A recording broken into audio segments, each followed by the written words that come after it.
فيه تدرسون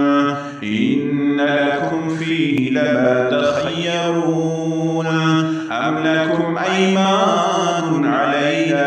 بالغة إلى يوم القيامة إن لكم لما تحكمون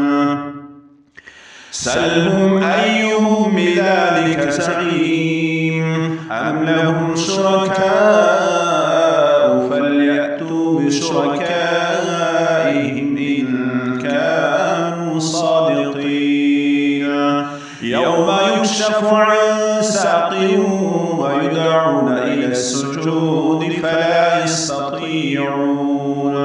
خاشعة أبصارهم ترهقهم ذلة وقد كانوا يدعون إلى السجود وهم سالمون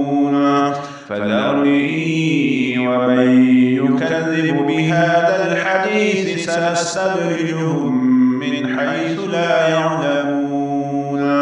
وأملي لهم إن كيدي متين أم تسألهم أجرا فهم من مغرم مثقلون أم عندهم الغيب فهم يكتبون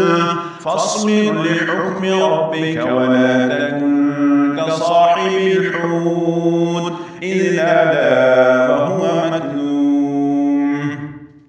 لولا أن تداركه نعمة من ربه لنبذ بالعراء وهو مذموم فاجتباه ربه فجعله من الصالحين وإن يكاد الذين كفروا ليزلقونك بأبصارهم لما سمعوا الذكر ويقولون إنه لمجنون وما